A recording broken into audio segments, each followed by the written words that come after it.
Welcome to the Financial Journey Room, where real money stories meet real transformation. I'm Jeria, financial coach, community educator, financial translator, and Aurora Township Board trustee. For over 25 years, I've worked with families, single parents, young adults, seniors, and first-time home buyers navigating some of life's toughest financial decisions. And here's what I've learned. Money is never just money. It's emotions, it's upbringing, it's mindset, it's survival, and it's strategy. This podcast and this channel is your space to hear real people share real stories and the struggles, the breakthroughs, the turning points, and the lessons that reshape how we manage money. I'll share the experiences I've gained from thousands of counseling sessions, the perspectives I've learned from serving my community, and the stories that remind us we're not alone on this journey. So if you're ready to understand money in a way that finally makes sense, if you're ready to move from surviving to strategizing, if you're ready to rewrite your financial story, hit subscribe, turn on notifications, and join me inside the Financial Journey Room, because every story matters and every lesson translates.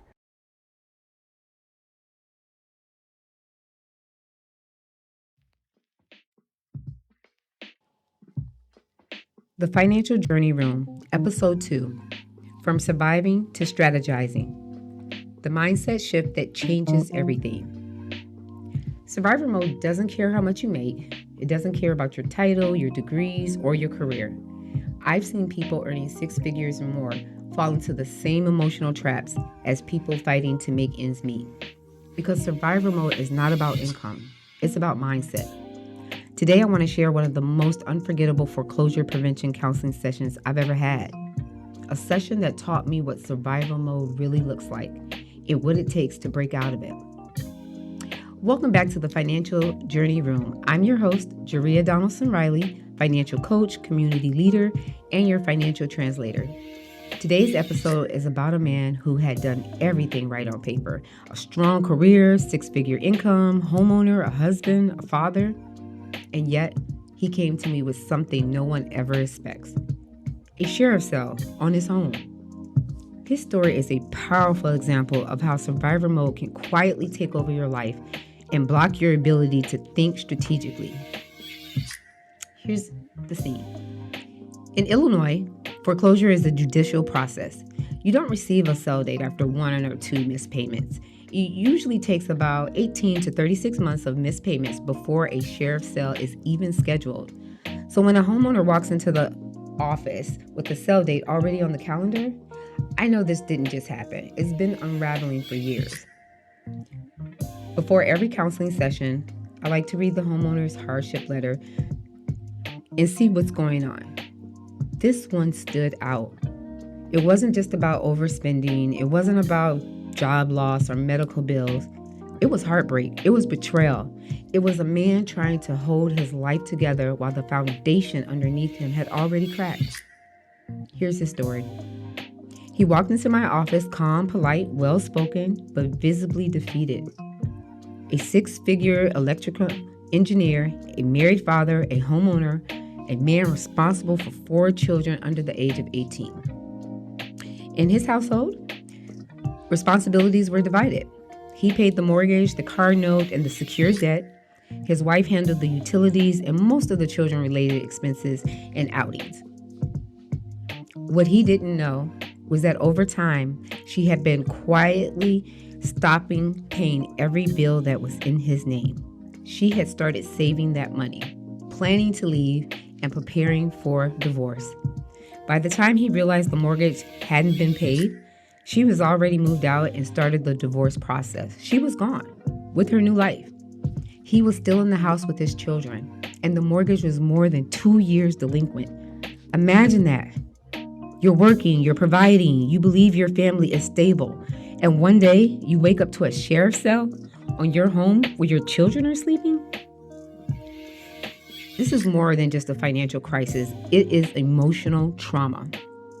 A man suddenly thrown into single fatherhood, trying to survive financially, emotionally, and as a parent, all at the same time. The session, hearing him out. I always begin the same way. I read your hardship letter, but I want to hear it from you directly. Tell me what happened and tell me what you feel you need. When he started talking, it wasn't about numbers. It was the shock. It was the grief. And it was the fear. He wasn't just trying to save the home. He was trying to protect the only sense of stability his children had left. That's when the survival mode becomes dangerous. Not because you're weak, but because you're human. Shifting from panic to plan. Once he finished, it was time to move from panic to plan, from surviving to strategizing. That's the role of a HUD-approved housing counselor. I explained the steps clearly. First, we would suspend the sheriff's sale. Second, we would submit a request for mortgage assistance, also known as a RMA. Third, we would review all available options, including making home affordable, which was active at the time. And fourth, I told him I would walk with him through the entire process. Then I shared what I tell every homeowner. Mortgage assistance is free. If anyone is charging you up front for foreclosure help, walk away. At that moment, his posture changed. Not because the problems were solved, but because in the first time in years, he had a plan and someone in his corner. The breakthrough. During the 2012 through about 2015 period, programs like Making Home Affordable existed specifically for homeowners in crisis. Based on his hardship, his income, and the fact that he was now a single father of 4 trying to keep his home, he qualified. Here's what happened. The sheriff's sale was suspended. Then it was fully canceled. The foreclosure case was dismissed. His loan was modified. His interest rate was reduced to 2.5% with a step rate that capped at 4.5% under the Making Home Affordable program. His payment became affordable for the life of the loan once these steps had been put into place. This isn't just financial relief. This was stability. This was breathing room. This was a father rebuilding the foundation of his family. For the first time in years, he wasn't just surviving. He was strategizing and rebuilding a stronger future, a financial legacy for his children. The lesson. Here's the lesson. Survival mode keeps you paralyzed. Strategy gives you direction. This man went from, I don't know what to do, to here's my plan. From I'm losing everything, to I'm rebuilding a future for myself and my children. The situation was serious, but the mindset shift is what unlocked the options. Call to action. So let me ask you this.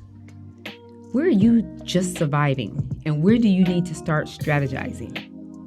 Pick one area. Start small. Pick an area. Credit. Is it bills? Is it budgeting? Is it savings? Is it debt? Just one of these areas. Stop surviving and start strategizing. You don't need to be perfect. You don't have the perfect plan. You just need to start. Thank you for joining me in the Financial Journey Room. If this story gave you hope, share it with someone who needs it today. Join me next time for episode 3, Understanding Credit the Simple Way. Real stories, real money, real change. Keep walking your financial journey with confidence.